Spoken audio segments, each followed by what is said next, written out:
प्रेम से बोली आनंद कंद लीलाधारी प्रभु सदानंद जी मनमोहन भगवान की जय। प्रेम से बोली आदि शक्ति जगत जननी माता की जय। भगवत कृपा से आज तत्वज्ञानी महात्मा जी के सानिध्य में रहते हुए आपकी इस छोटी बहन को कुछ शब्द बोलने का शुभ अवसर प्राप्त हुआ है।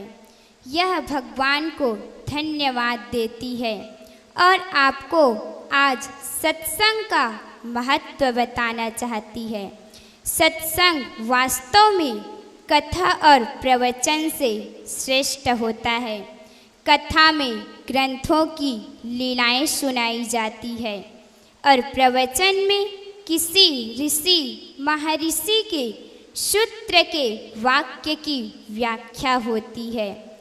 किंतु सत्संग इसीलिए श्रेष्ठ है क्योंकि यह भगवान श्री विष्णु जी, राम जी, कृष्ण जी के ज्ञान उपदेश पर आधारित होता है।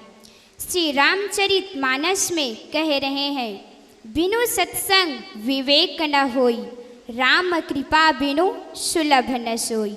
यानी ज्ञान प्राप्ति के लिए सत्संग अनिवार्य है। मानव जीवन का मंजिल मुक्ति है और मुक्ति तत्व ज्ञान के बिना प्राप्त नहीं होता। इसीलिए ग्रंथों में इसकी दुर्लभताएं बताई गई हैं और सत्संग तत्व ज्ञान पर आधारित होता है। तत्व ज्ञान जिससे संसार, शरीर, जीव, आत्मा और परमात्मा पांचों को अलग अलग जाना और देखा जाता है। श्रीमद् भगवत महापुराण में कह रहे हैं जी, प्रेम से बोली श्री सद्गुरुदेव जी महाराज की जय। श्रीमद् भगवत महापुराण में कह रहे हैं, भाग्योदयन बहुजन्म समर्जितेन सत्संगम च लप्ते पुरुषो यदा वै। अर्थात जिसके भाग्य का उदय हो जाता है और बहुत जन्मों का जब पुण्य इकट्ठा हो जाता है उसको सत्संग की प्राप्ति होती है। संस्कारहीन व्यक्ति सत्संग के निकट भी नहीं जा पाता क्योंकि माया का ऐसा प्रभाव है कि अधिकांश मनुष्य धन और भोग के सिवा कुछ सोच ही नहीं पाते हैं। जन्म से में लगे रहते हैं। माया के चक्र में ऐसे फंस जाते हैं कि मानव जीवन का मंजिल क्या है ये भी भूल जाते हैं और मुक्ति, अमरता, मोक्ष की प्राप्ति की कल्पना भी नहीं कर पाते हैं। लेकिन भगवान के दोनों को जानता है और पतन की ओर न जाकर ज्ञान निष्ठ होकर उत्थान की ओर बढ़ता है। गरुड़ पुराण में भगवान श्री विष्णु जी कह रहे हैं, सत्संगस्य विवेकस्य निर्मलम नयनद्वयम् यस्य नास्ति नरः सो अंधा कथम न स्यात् मार्गगः। अर्थात सत्संग और ज्ञान ये दो निर्मल नेत्र हैं। जिस मनुष्य के पास सत्संग और ज्ञान रूपी दो निर्मल नेत्र नहीं है वह अंधा के समान ही है। ऐसे मनुष्य सद्मार्ग पर नहीं जा सकता, वह कुमार्ग पर जाते हुए पतन को प्राप्त होगा। विष्णु जी का कहने का आशय है कि सत्संग से मानव जीवन का बंधन और मोक्ष की जानकारी होती है, जिससे मनुष्य संसार के बंधनों से मुक्त होकर मानव जीवन के मंजिल मोक्ष को प्राप्त कर सकता है।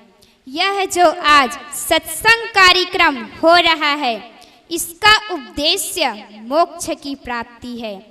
आज हम लोगों के धन्य भाग हैं कि ऐसे तत्वज्ञानी महात्मा जी के द्वारा सत्संग सुनने को मिल रहा है। आइए हम आप सभी जन इस भागवत सत्संग का लाभ लेते हुए अपने मानव जीवन को सफल एवं सार्थक बनाएं। प्रेम से बोली भगवान श्री विष्णु जी महाराज की जय। प्रेम से बोली भगवान श्री रामचंद्र जी महाराज की जय। प्रेम से बोली भगवान श्री कृष्ण चंद्र से बोली आनंद कंद लीलाधारी प्रभु सदानंद जी मनमोहन भगवान की जय। प्रेम से बोली आदि शक्ति जगत जननी माता की जय।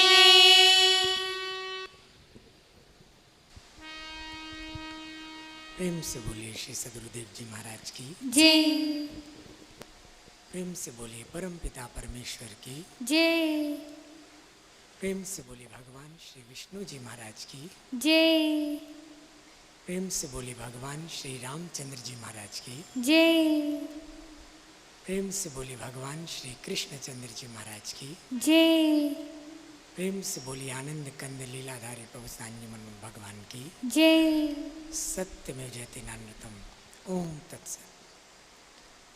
भगवत कृपा के परम सानिध्य में आज हम आप सभी लोग भगवान के इस पवित्र मंदिर प्रांगण में उपस्थित होकर के अपने मानव जीवन की मंजिल की प्राप्ति के लिए इस भागवत सत्संग, ये जो वास्तव में जितने भी जो आयोजन हैं उनमें श्रेष्ठ जो सत्संग होता है, जिनमें सारे ऋषि महर्षि सारे ग्रंथों में जिस सत्संग की महत्ता को गाया गया है, आज हम आप लोग उस कार्यक्रम में बैठे हुए हैं। और लेकिन थोड़ा सा हम लोग गौर करेंगे। आयोजन तो बहुत होते हैं, कई प्रकार से कार्यक्रम होते हैं। अभी आपने बच्ची से सुना कथा, प्रवचन, सत्संग, लेकिन सत्संग श्रेष्ठ है। क्यों? क्योंकि एक होता है भगवान की लीलाएं, भगवान की लीलाएं जो कार्यक्रम होते हैं, भगवान की लीला सुनना 1, 2, 3 बार सुनना पर्याप्त, भगवान की कोई भी लीला है। लेकिन भगवान राम जी, भगवान कृष्ण जी ने जो लीलाएं की और भगवान ने अपने अनन्य भक्तों तक पहुंच करके धरती पे आकर के उनको जो ज्ञानोपदेश दिया, वो जो ज्ञानोपदेश है जो ग्रंथों में वर्णित है, वो वास्तव में वो सत्य पर आधारित है। क्योंकि भगवान ही सत्य परम सत्य होता है, भगवान के अलावा किसी को सत्य नहीं कह सकते। इसीलिए जहाँ कहीं ग्रंथों में भगवान की वाणी है, भगवान के उपदेश हैं, वो सत्य। और उन उपदेशों पर चल करके आगे बढ़ करके भगवान की प्राप्ति, भगवान का संग, भगवान का सानिध्य प्राप्त हो, उसको सत्संग कहते हैं। और वास्तव में जो वास्तविक सत्संग तो तभी होता है जब उन उपदेशों पर चल करके और हम भगवान की प्राप्ति कर लें, जो मानव जीवन का मंजिल है। और जब भगवान के सानिध्य में उनकी भक्ति, सेवा, समर्पण भाव में जब जीवन हो, तब हम लोग उस परम सत्य का संग कर लेते हैं। लेकिन एक बात आती है कि सत्संग कैसे प्राप्त होगा, कौन करेगा? गोस्वामी तुलसीदास जी कह रहे हैं, तन करी मन करी वचन करी काहू दुखत नाही, तुलसी ऐसे संत जन राम रूप जग माही। जो तन मन वचन से किसी को दुख नहीं देते, सिर्फ जीव का कल्याण सोचते हैं, कह रहे हैं गोस्वामी तुलसीदास जी कि वो भगवान के प्रतिनिधि के रूप में वो संसार में घूमते हैं। और जो भगवान की प्राप्ति का मार्ग जो बताते हैं। और भगवान कृष्ण जी ने तो वास्तव में क्वालिफिकेशन बता दी। आज कहते हैं ना संसार में कि इतने सारे महात्मा धर्मात्मा सब हैं, उपदेशक हैं, किसकी सुने किसकी माने? गौर करना। सिपाही से लेकर के वो एसपी तक, कमिश्नर तक सब खाकी वर्दी पहनते हैं, लेकिन सबका रेंज अलग अलग होता है। वर्दी तो सब पहन रहे हैं। अब जो गांव का देहात का व्यक्ति वो नहीं जानता कि कौन सिपाही है, कौन उससे बड़ा इंस्पेक्टर है, कौन टीआई है, उसको नहीं पता। उससे भी बड़ा एसपी डीएसपी पद होते हैं, लेकिन उसको नहीं जान, क्योंकि वो सिर्फ जो गांव में रहने वाला वर्दी देख रहा है। ऐसे ही चोला तो सब धारण करते हैं, सब लोग वस्त्र धारण करते हैं, लेकिन अलग अलग रेंज होते हैं। एक साधक वो भी सात्विक वस्त्र पहनता है, एक साधक भी, उससे ऊपर और बढ़ेंगे, इंद्रियां सज जाएं साधु और बढ़ेंगे, ये मुनि मननशील जो है ऋषि, और आगे बढ़ेंगे आध्यात्मिक योगी महात्मा संत, ये सब कैटेगरी है ये ऊपर की ओर बढ़ने की। सभी लोग वस्त्र धारण करेंगे, लेकिन हम कैसे पहचानेंगे कि कौन है श्रेष्ठ महात्मा कौन? और करना, भगवान कृष्ण जी ने महात्मा की परिभाषा दी श्रीमद् भगवद गीता में। 3 चीज़ों से पहचानना है आप, 3 चीज़ों से पहचानना है कि महात्मा कौन। बहुनाम जन्म नामन्ते ज्ञानवान माम प्रपद्यन्ते वासुदेव सर्वम इति स महात्मा सुदुर्लभ। 3 चीज़ें आपको पहचानना है, क्योंकि उसी से आप इन क्वालिफिकेशन उससे पहचानेंगे, और उसी से आपको वो मार्ग, वो संग, परमात्मा के संग की तरफ आप आगे बढ़ेंगे। वो भगवान की तरफ बढ़ाएगा, भगवत प्राप्ति की तरफ बढ़ाएगा। उसका दूसरा कोई लक्ष्य नहीं होता। लेकिन 3 चीज़ें कौन कौन सी? पहला कह रहे हैं कि बहुनाम जन्म नामन्ते, बहुत जन्मों के बाद अंतिम जन्म में। अंतिम जन्म में क्यों? क्योंकि अगर सही महात्मा वो मिल गया तो दोबारा जन्म ही नहीं होने देगा, वो आपको आवागमन से छुड़ा देगा। वो आखिरी नाता होता है उससे, फिर कोई नाता, ये संसार के रिश्ते नाते नहीं होते, क्योंकि अब ना अगला जन्म होगा, और जब अगला जन्म होना ही नहीं है तो फिर नाते कैसे होंगे? इसीलिए वो जो महात्मा से आपका जो रिलेशन है वो लास्ट रिलेशन। अगर वो महात्मा है तो आपको आवागमन में जाने नहीं देगा, अगर वो मिल गया। इसीलिए कह रहे हैं लास्ट जन्म में मिलेगा, वो लास्ट जन्म ही होगा।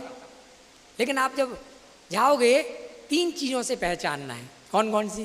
पहली कह रहे हैं ज्ञानवान, पहले नंबर पर बहुनाम जन्म नामन्ते ज्ञानवान। आपको चेक करना है ज्ञानवान है कि नहीं। अगर ज्ञानवान नहीं है तो कितना भी उसके पास ऐश्वर्य हो, खूब चेला चपाटी आगे पीछे चलने वाले हों, खूब बढ़िया आश्रम हो, संगमरमर के सब पत्थर लगे हों, बढ़िया बढ़िया टाइल्स लगे हों, आश्रम होते ना महल की तरह, आप उसके लिए नहीं जा रहे हो, वो देखने नहीं जा रहे हो। आप आगे पीछे कितनी गाड़ियां चल रही हैं वो देखने नहीं जा रहे हो। ज्ञानवान, ज्ञान के लिए जा रहे हो। तो ज्ञानवान है कि नहीं, भगवान कृष्ण जी श्रीमद् भगवद गीता में ये बता रहे हैं। ज्ञानवान, ज्ञान से आपको पहले जांचना है, चेक करना है। और आपने सुना भी होगा, जात न पूछो साधु की बूझ लीजिए ज्ञान, मोल करो तलवार का पड़ी रहन दो म्यान। आज म्यान का मोल होता है, ऊपर का भेष, ऊपर का खूब जटाजूट, खूब टीका चंदन है, हाँ बहुत बड़े महात्मा, बढ़िया टीका चंदन लगा लिया, हाँ महात्मा। अब भले ही टीका का रहस्य ना पता हो, तिलक क्या हो नहीं पता, टीका क्या है नहीं पता, लेकिन वो आज संसार में, क्योंकि दिखावा प्रधान जीवन है, संसार में तो है ही है दिखावा प्रधान जीवन, धर्म क्षेत्र में भी दिखावा हावी हो गया है। जितना अच्छा दिखावा करेंगे, और जैसे दुकान नहीं होती है, बढ़िया लाइटिंग लगा के शो करके ग्राहक को आकर्षण करना, ऐसे ही एक दुकान की तरह हो गया। लेकिन कह रहे हैं कि नहीं, जो सच्चा जिज्ञासु है वो क्या करेगा? भगवान कृष्ण जी कह रहे हैं ज्ञान, ज्ञानवान है कि नहीं, ये आपको चेक करना है। और फिर दूसरी क्वालिफिकेशन कह रहे हैं कि माम प्रपद्यंते, उसका जो जीवन है माम प्रपद्यंते, भगवान की मेरी शरणागति वाला जीवन है कि नहीं। कहीं वो घर गृहस्थी में तो नहीं लगा, कहीं वो खेती किसानी बिजनेस व्यापार में तो नहीं लगा, वो भगवान के ही कार्य में लगा है कि नहीं, ये आपको चेक करना है। अगर वो अपना किसी भी प्रकार से अपने जीवन यापन में, अपने धंधा व्यापार में लगा है, तब फिर वहाँ पर वो क्वालिफाइड नहीं है, वो महात्मा नहीं। क्योंकि धन, रोटी, कपड़ा, मकान, ये सोचना भी वर्जित है, सोचना भी वर्जित है। यदि कोई धर्म क्षेत्र में आगे बढ़ रहा है, कदम बढ़ाया है, तो सोचना भी नहीं। गोस्वामी तुलसीदास जी परिक्रमा लगा रहे थे कामदागिरी की, एक सांप टच हो गया, उनकी जीवनी सत्य घटना, सांप टच हो गया और वो बोलने लगा कि अरे मैं इतने दिन से सर्प योनि में भटक रहा था और आप आज स्पर्श होकर के मैं सर्प योनि से मुक्त हो रहा हूँ काफ़ी समय से। तो वजह आप कौन बोल रहे हो, साधारण तो हो नहीं। तो कह कि मैं जब मनुष्य था तो मेरा नाम था योगेश्वरी, योगेश्वरी मुनि थे वो, बहुत योग किया, मैं कंदराओं में गुफाओं में रह करके सब प्राप्त किया, वो कह रहा है। और फिर मुझे लगा कि चलो उपदेश देंगे, लोगों को बताएंगे। और धीरे धीरे जब उपदेश दिया तो मठ और वो मठाधीश, उस लालच में मैं फंस गया, खूब संपत्ति हो गई। और संपत्ति हो गई, वो लालच वो आ जाता है। योगेश्वरी मुनि कह रहे हैं, इतने बड़े योगी, और कह रहे हैं इसीलिए मुझे सर्प की योनि में जाना पड़ा। आज आपके स्पर्श से मैं फ्री हो रहा हूं। और करना योगी भी बड़े बड़े, और वो धन के लालच। तो कह रहे हैं भगवान कृष्ण जी कि मेरी शरणागति वाला, धन के लिए नहीं, और रोटी कपड़ा मकान सोचना भी अलाउड नहीं है। आप क्या खाओगे, क्या पहनोगे, कहाँ रहोगे, आपको सोचना भी नहीं है। जहाँ आपने सोचा, विचार किया, बस आपका ट्रैक बदल गया, अब आप धर्मात्मा नहीं। वो सोचने के लिए आप सिर्फ इतना सोच सकते हैं, भक्ति सेवा, जीव कल्याण, हाँ ये सोचिए। धर्मात्मा, अगर उस महात्मा की परिभाषा में जानना। और तीसरी क्वालिफिकेशन और करना, कह रहे हैं कि जो जीवन मेरी शरणागति, समर्पण भाव वाला, संसार वाला नहीं।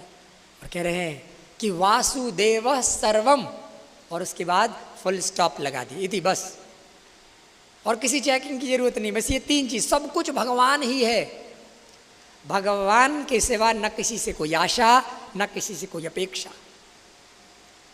सब कुछ भगवान। ये भगवान कृष्ण जी कह रहे हैं, राम जी भी कह रहे हैं, मोर दास कहाए नर आशा, कर रहे तो कहूँ कहाँ विश्वासा। दास कहला रहा है मेरा और आशा कर रहा है दूसरे की, कि कब वो निकाल करके, पैसा निकाल करके चढ़ा दे। आशा दूसरे की कर रहा है और दास कहला रहा है मेरा। तो मेरे मुझ पर विश्वास ही कहाँ रहा कि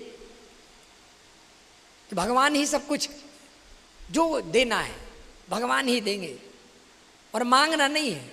वो जानते हैं कब क्या देना है, उनको पता है। दांत नहीं थे, दूध की व्यवस्था की उन्हीं ने की, दांत आए तो भोजन की व्यवस्था की, उनको पता है कब क्या व्यवस्था करना है।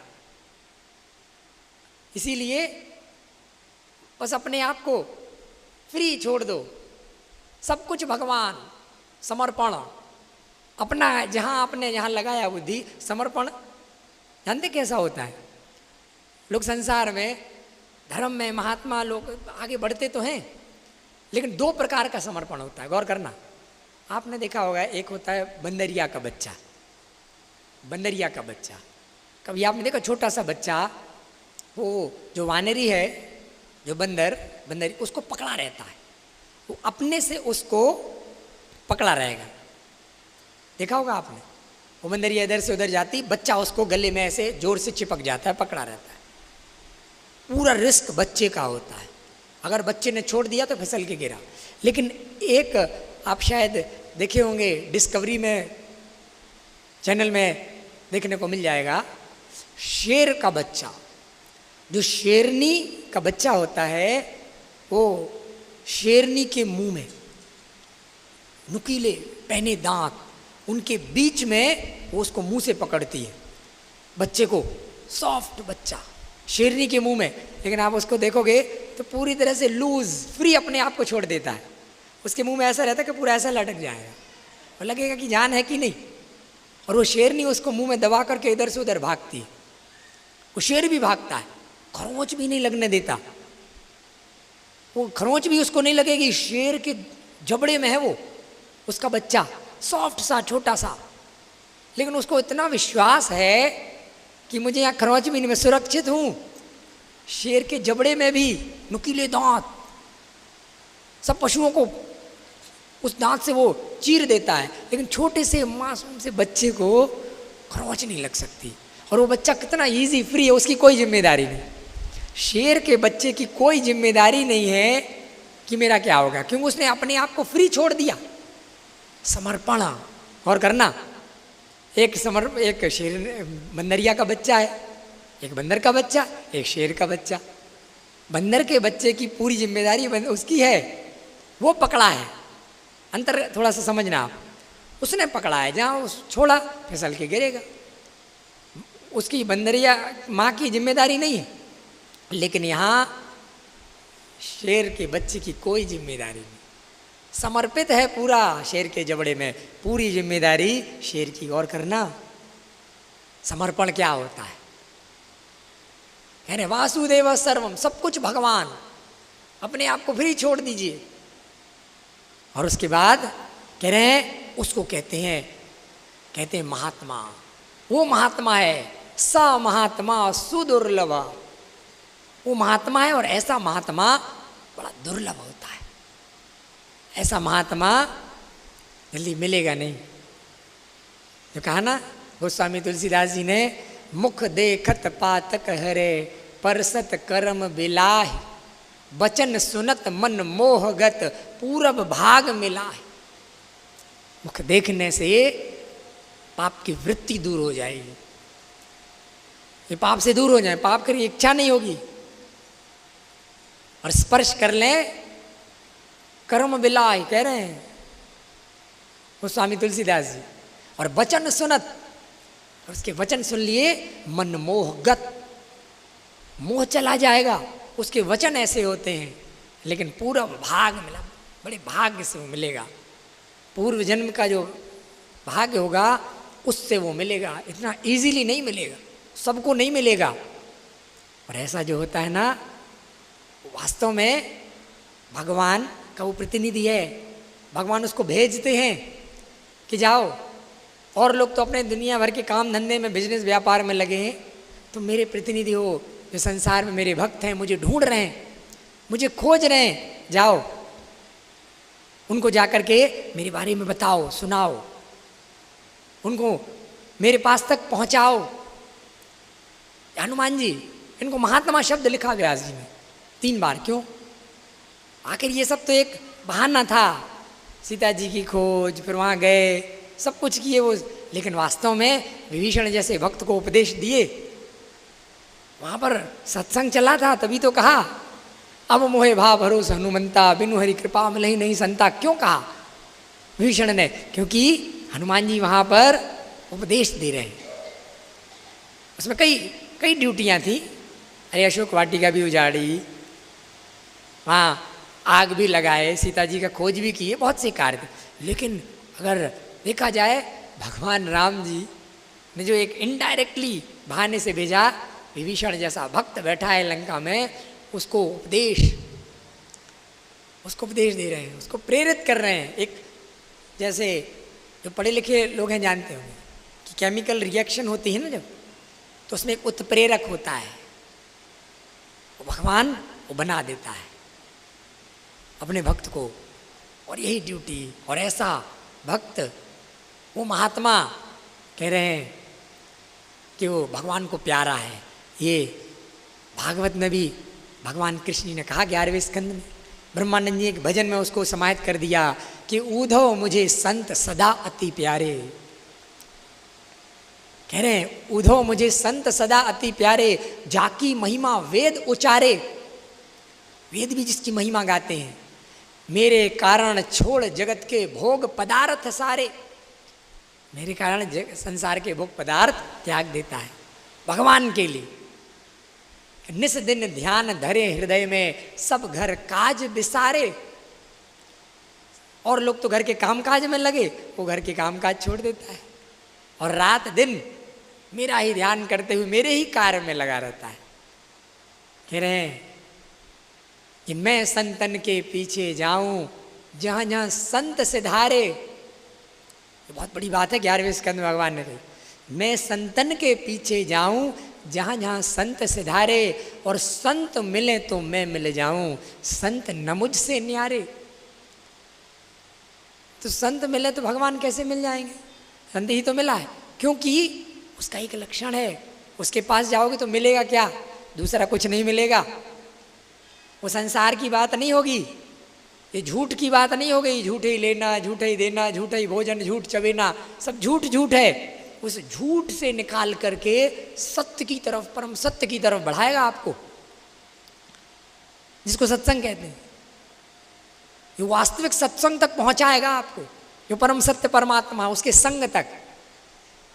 कह रहे हैं बिन सत्संग मुझे नहीं पावे, कोटि जतन कर डारे, उधो मुझे संत सदा अति प्यारे। बिना सत्संग के भगवान को प्राप्ति नहीं हो सकती। यम न योगेन सांख्येन दान व्रत तपोध्वरई, भागवत में कह रहे हैं, न योग से न सांख से, स्पष्ट कह रहे हैं। यम न योगेन सांख्येन दान व्रत तपोध्वरई, व्याख्या स्वाध्याय सन्यासी प्राप्नुयाद यत्नवान अपि। श्रीमद् भागवत का श्लोक है कि मैं इन सब चीजों से नहीं मिलता, न योग से, न सांख से, न दान से, न व्रत से। श्रीमद् भागवत 11वें स्कंद। कैसे मिलता हूं? अरे जिसने भी मुझे आज तक प्राप्त किया, 11वें स्कंद की बात, जिसने भी हनुमान ऋक्षो गजो गृधो सत्संगान माम। प्रेम से बोले श्री सदगुरुदेव जी महाराज की। और कीजिएगा, भगवान कृष्ण जी श्रीमद् भगवद गीता में 4थे अध्याय में यज्ञों का वर्णन कर रहे हैं। जैसे यज्ञ होते हैं ना, किसी भी कार्यक्रम के बाद आप लोग भी यज्ञ करते हो, शुरू में भी करते हो। यहाँ आप लोग देखोगे कि यज्ञ, इसीलिए थोड़ा सा क्लियर आप लोग हों कि वास्तव में यज्ञ, कई प्रकार के यज्ञ होते हैं। भगवान कृष्ण जी अध्याय 4 श्लोक 28 में 4 प्रकार के यज्ञ बता रहे हैं। द्रव्य यज्ञास तपो यज्ञ, योग यज्ञास तथा परे, स्वाध्याय ज्ञान यज्ञाश्च ते तो कर्म सूचका। कह रहे हैं कि 4 मुख्य यज्ञ हैं। कौन कौन से? एक द्रव्य यज्ञ, जिसमें अग्नि में आप आहुति करते हो, समिधा, उसको आप आहुति डालते हो, एक वो यज्ञ है द्रव्य यज्ञ। एक होता है तप यज्ञ, तपस्या कर रहे हो, शरीर को तपाना किसी भी प्रकार से, तो तप यज्ञ। अब द्रव्य यज्ञ जो करते हैं अग्नि में समिधा डाल के, वो स्वर्गलोक तक जाते हैं। तप यज्ञ करने वाले तपलोक जाते हैं। कहने योग यज्ञ होता है, योग यज्ञ जो योगी लोग कंदराओं में, गुफाओं में बैठे हैं एकांत में, कुंडलिनी जागरण करके एक एक चक्र ऊपर उठते हैं। इनकी स्थिति मूलाधार से और ऊपर उठते उठते यहाँ पहुँच गए। जो यहाँ पहुँच गए, ये भौं के नीचे माया क्षेत्र, भौं के ऊपर ये ब्रह्म क्षेत्र, वो योगी हो जाते हैं, जुड़ गए योग। वो योग यज्ञ है, वो भी एक यज्ञ है। और वो ब्रह्मलोक, शिवलोक को प्राप्त करते हैं। लेकिन एक और यज्ञ होता है, ज्ञान यज्ञ। ज्ञान यज्ञ, हाँ आपने सुना भी होगा शब्द, कई लोग भागवत में वो लिख देते हैं, नाम लिख देते हैं ज्ञान यज्ञ। भले ही वो ज्ञान यज्ञ होता नहीं है, कई जगह तो देखते हैं वो दान यज्ञ होता है, लेकिन लिख देते हैं ज्ञान यज्ञ। लेकिन वास्तव में ज्ञान यज्ञ सबसे श्रेष्ठ होता है। ज्ञान यज्ञ यानी भगवान जब आते हैं ना धरती पर तो तत्व ज्ञान देते हैं। भगवान विष्णु जी, भगवान राम जी, भगवान कृष्ण जी जो अपने अनन्य भक्तों को तत्व ज्ञान दिया, वो ज्ञान यज्ञ। भगवान साक्षात जब आते हैं वो ज्ञान यज्ञ है। और उसकी चर्चा संसार में, उसकी जो चर्चा होती है ना, वास्तव में वो सत्संग है। लोग ज्ञान यज्ञ लिख तो देते हैं, लेकिन वास्तव में उस ज्ञान यज्ञ की तरफ बढ़ना सबसे बड़ा यज्ञ ज्ञान यज्ञ। अध्याय 4 श्लोक 33 में क्या कह रहे हैं? श्रेयान द्रव्यम मया जज्ञात ज्ञान यज्ञ परम तप।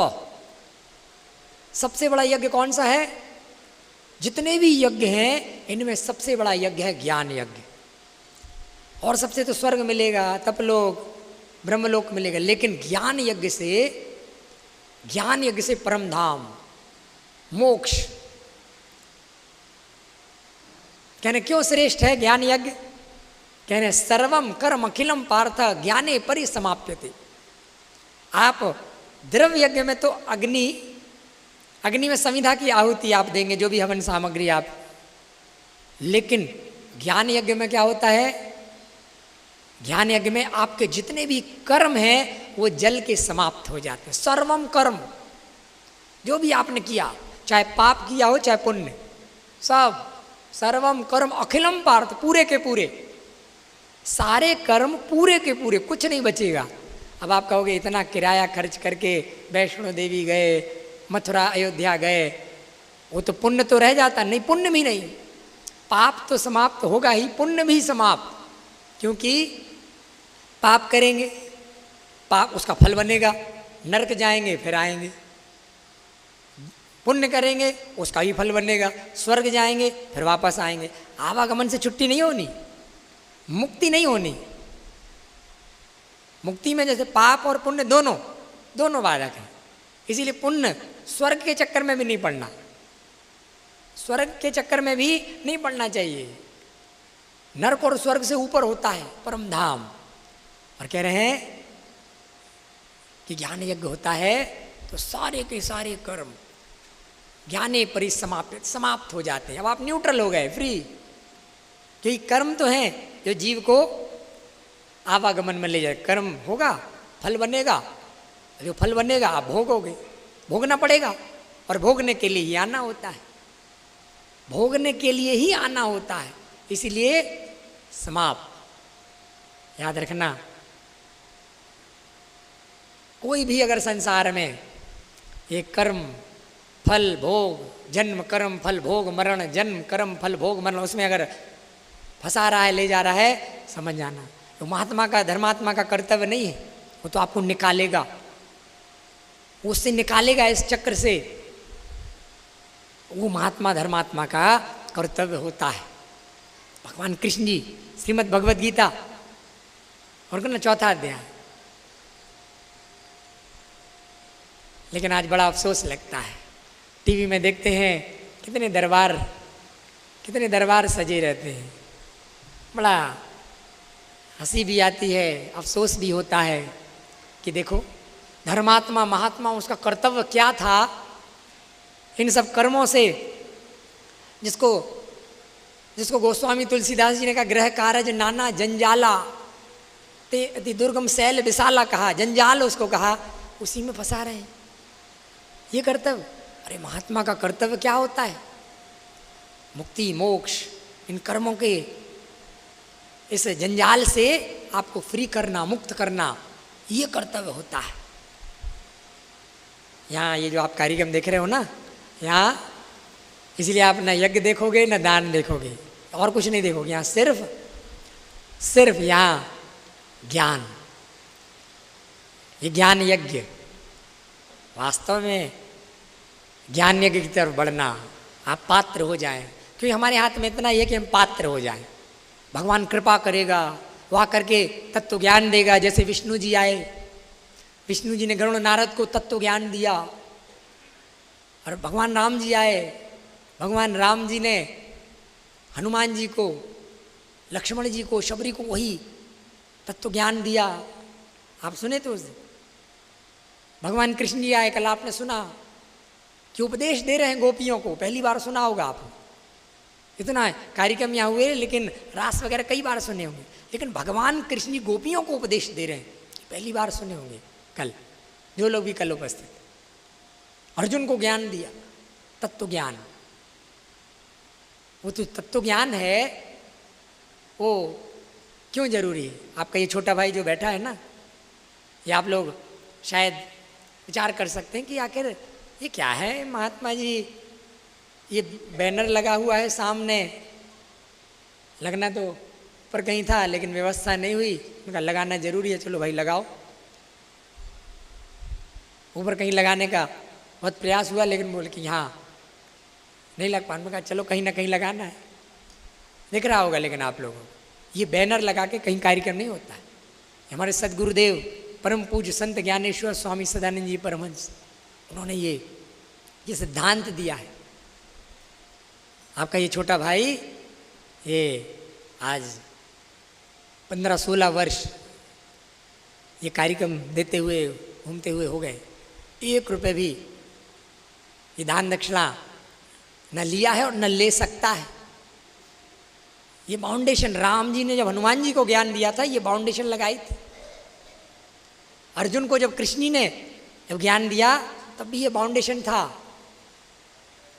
कि ये और किसी को नहीं देना है, धन पर बेचना नहीं, इंद्र की संपत्ति से भी अधिक संपत्ति मिल जाए। रामायण रखी है, सारे ग्रंथ रखे हैं, इसमें वेद रखे हैं, भागवत महापुराण रखी है, श्रीमद् भगवत गीता रखी है, यहाँ सारे ग्रंथ रखे हैं, रामायण रखी है।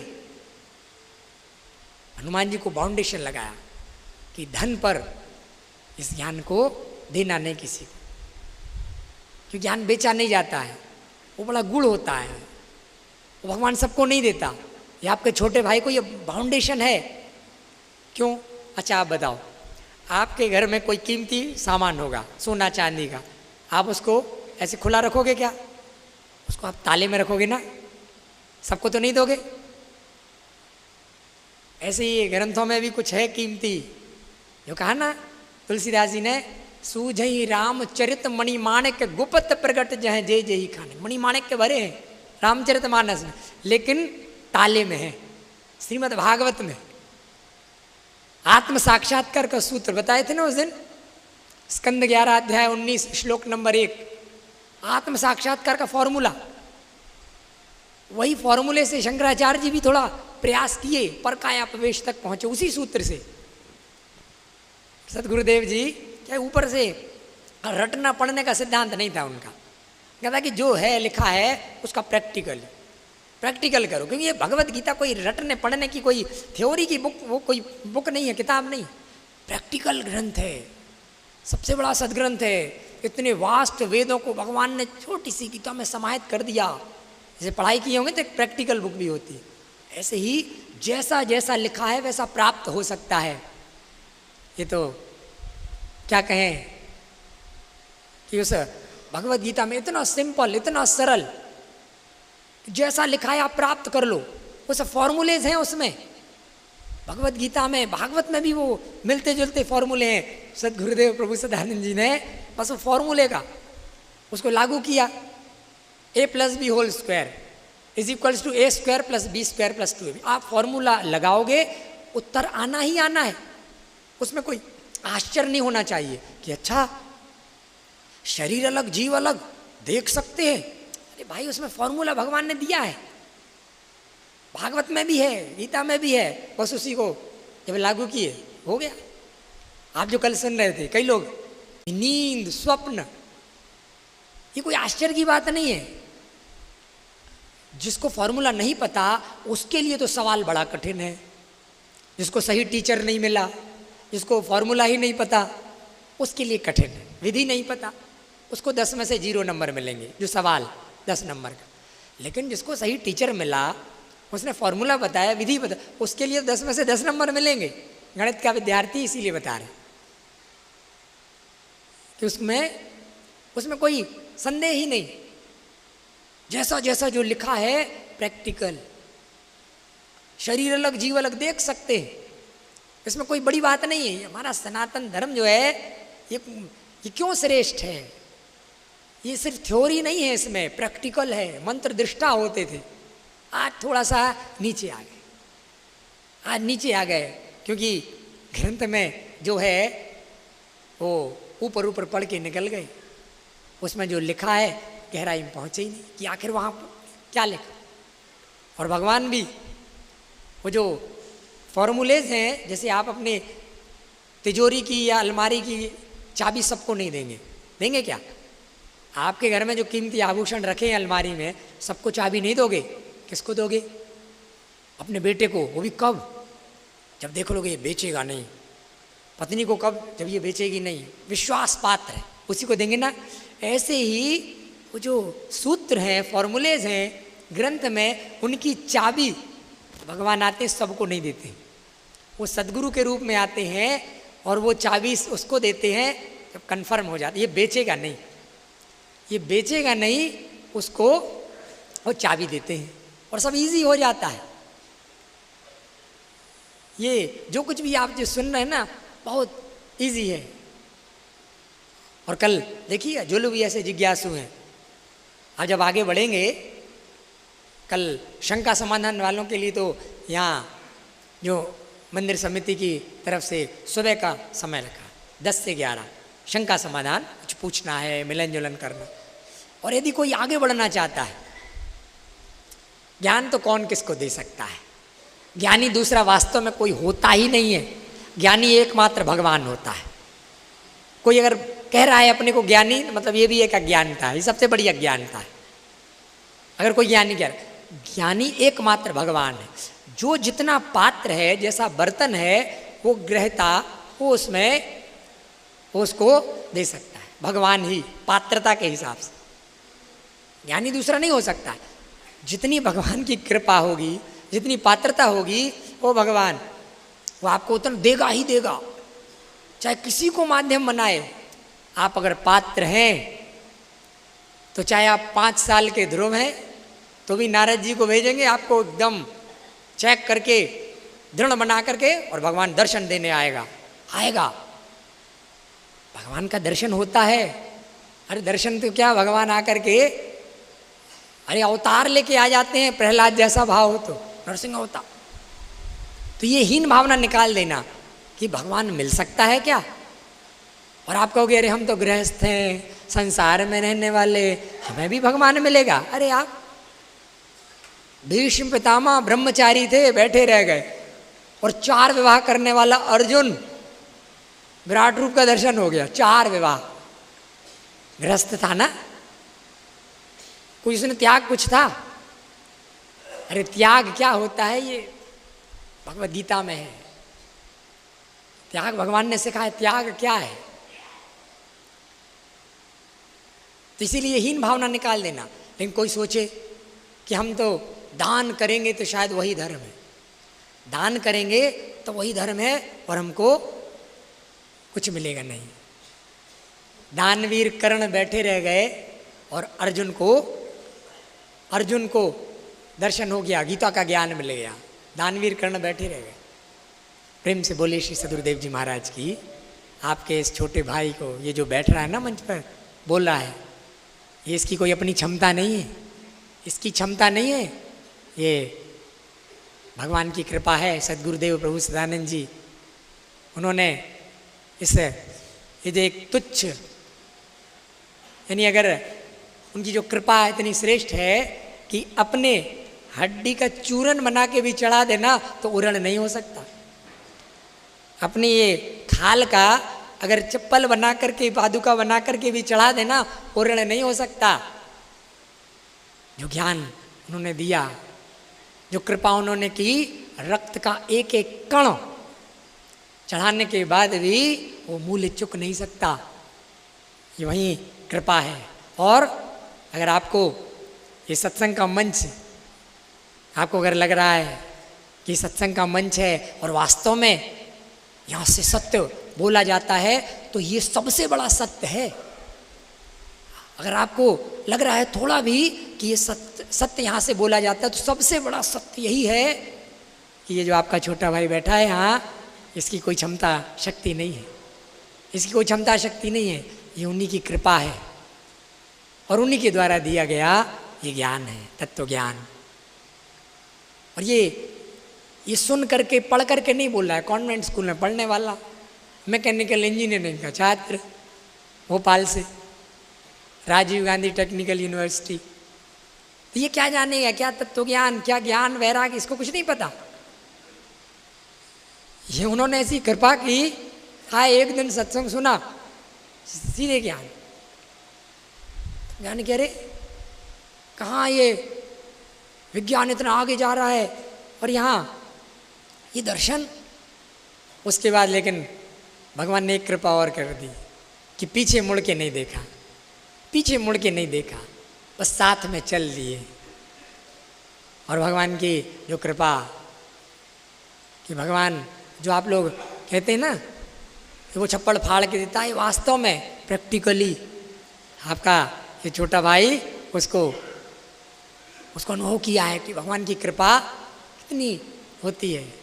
अरे कृपा पात्र सिर्फ बन सकते हैं, एक बार कृपा पात्र बन जाए और आपका छोटा भाई ये भूल जाइए जो कहना कि मिलन जुलन करेंगे आगे बढ़ेंगे, ना तो ये किसी को ज्ञान दे सकता है और ना दिया है। और ये क्या, कोई किसी को ज्ञान नहीं दे सकता है, कोई भी उपदेशक, कोई भी धर्मात्मा महात्मा सिर्फ आपको पात्र बना सकता है, पात्र बना सकता है। बर्तन को मांझ सकते हैं रगड़ाई घिसाई करके, वो दूध डालना ज्ञानामृत, वो तो जिसका ज्ञान है उसकी ड्यूटी, उसकी जिम्मेदारी। प्रेम से बोले श्री सदगुरुदेव जी महाराज की। अब आप कहेंगे पात्र कैसे बनते हैं, पात्रता कैसे आती है, और करना अर्जुन पात्र कैसे बन गए, अर्जुन कैसे पात्र बन गए, ये सब बैठे रह गए, कर्ण बैठे रह गए, अधर्मी घोषित हो गए। भगवान की डिक्शनरी अलग चलती, भगवान का वोकैबुलरी अलग है। रोज से उठ के दान करने वाले कर्ण अधर्मी, इतना तप करने वाले द्रोणाचार्य अधर्मी, भीष्म पितामह अधर्मी घोषित हो गए भगवान की हिसाब से। और अर्जुन न कभी दान किया न कोई तप किया। अगर देखा जाए द्रोणाचार्य तो गुरु थे ना, उनका शिष्य था, 4 विवाह किया, फिर भी वो अर्जुन भगवान का दर्शन गीता क्या पात्र कैसे होगा, और करना पात्रता क्या होती है, पात्र कैसे बन सकते हैं, कोई भी उपदेशक वही बता सकता है और आपका भाई भी सिर्फ वही बताएगा कि अर्जुन पात्र कैसे बन गया, आप पात्र कैसे बन सकते हो। अर्जुन ने धनुष रख दिया और बोला कि मैं युद्ध नहीं करूंगा। ये तो आप लोग जानते होंगे ना, मैं युद्ध नहीं करूंगा, ये रखा धनुष। भगवान कह रहे हैं, अब गौर करना, भगवान कृष्ण जी कहना कह रहे युद्ध नहीं करेगा तो फिर खेल कैसे होगा, लीला कैसे होगी। अब गौर करना, चेकिंग चालू कि इसकी पात्रता क्या है। विज्ञान का कोई चर्चा नहीं हुआ, अभी सिर्फ अर्जुन ने धनुष रखा था। भगवान बोले कि अर्जुन, ये जो सिंहासन है ना, ये तुम लोगों का है, तुम्हारे भाई युधिष्ठिर को बैठना है, तुम लोग जंगल में मारे मारे घूम रहे थे, घूमते रहोगे, अगर युद्ध नहीं करोगे तो राज्य चला जाएगा। अर्जुन बोला कि हमको राज्य नहीं चाहिए। और करना, ज्ञान की पात्रता कैसे अर्जुन के अंदर आई और आपके अंदर भी आ सकती है। जब अर्जुन के अंदर आ सकती तो आपके अंदर भी आ सकती है, लेकिन क्वालिफिकेशन कैसे आई। अर्जुन बोले कि मुझे सिंहासन नहीं चाहिए, मुझे राज्य का लालच नहीं है, हम जंगल में भटक के घूम घूम करके सूखे पत्ते खा के रह लेंगे, लेकिन मैं युद्ध नहीं करूंगा। भगवान करे इसके अंदर से तो लालच समाप्त, पहली क्वालिफिकेशन गौर करना, पहली क्वालिफिकेशन लालच समाप्त। अर्जुन के अंदर लालच समाप्त हो गया, कोई लालच नहीं रहा, राज्य का तक लालच नहीं रहा। भगवान डील कर रहे हैं, युद्ध करो का नहीं, हम जंगल में पत्ता खा के रह लेंगे, हमें नहीं करना, ये रखा धनुष। अब गौर करना, दूसरी चेकिंग, दूसरा टेस्ट। अभी ज्ञान नहीं दिए, अभी भगवान दूसरा टेस्ट ले रहे हैं।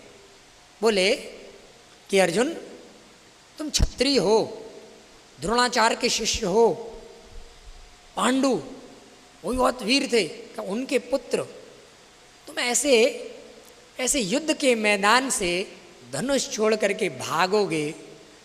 एक तो 13 साल बाद तुम बदला लेने आए, ये छोटी बात नहीं। किसी क्षत्रिय के सामने उसकी पत्नी को नग्न किया जाए, उसकी साड़ी खींची जाए, छोटी बात है। अर्जुन जैसे योद्धा क्षत्रिय, और उसके सामने उसकी पत्नी को साड़ी को छुए, ये छोटी बात है। एकांत बैठ के सोचना कितना क्षत्रिय के लिए, एक साधारण व्यक्ति के लिए बड़ी बात है।